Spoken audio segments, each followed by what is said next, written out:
গভীর উদ্বেগ আর তীব্র ক্ষোভের জন্ম দিয়েছে সাম্প্রতিক ঘটনা। আবারও আইন নিজের হাতে তুলে নেওয়ায় এক ভয়ঙ্কর পরিণতি হয়েছে দেশে। গাইবান্ধার গোবিন্দগঞ্জে গরু চোর সন্দেহে ৩ ব্যক্তিকে গণপিটুনি দিয়ে হচ্ছে। শনিবার দিবাগত রাতে উপজেলার কাটাবাড়ি ইউনিয়নের নাসিরাবাদ গ্রামে ঘটে এই লোমহর্ষক ঘটনা।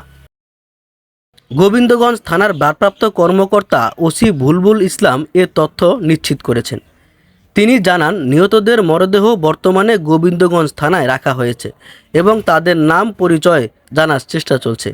পরিচয় নিশ্চিত হওয়ার পর ময়নাতদন্তের জন্য তা গাইবান্ধা সদর হাসপাতালে পাঠানো হবে। একই সঙ্গে ঘটনাটি তদন্ত করে আইনি ব্যবস্থা নেওয়ারও আশ্বাস দেন তিনি। হইতেছে যে আমার 3টা গরু, একটা গরুও নাই।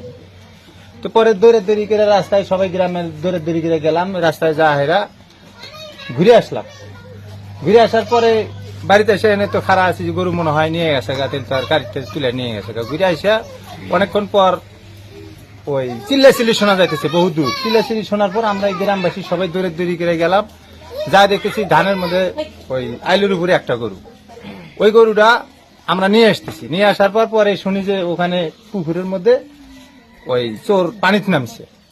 এদিক গেলাম যা দিলে লাশ নাই, পরে এদিক যা দিতে করবি পরে যা বললাম আমি তো পরে করলাম ডাক দেন, পরে ডাক দিল্লি পরে কিছু মানুষ উঠলো, 2টা ওই ভাড়াত গেলাম যাইরা কয়ে এই বন্ধু আসলে গাড়ি তুলে নাই গেছে। এর আগেও গত শনিবার গাইবান্ধার সুন্দরগঞ্জেও গরু চোর সন্দেহে আব্দুল সালাম নামে এক ব্যক্তিকে পিটিয়ে নিহত সালাম ছিলেন মানসিক ভারসাম্যহীন। এই ঘটনায় জড়িত সন্দেহে দুলালী বেগম নামে এক নারীকে আটক করেন পুলিশ।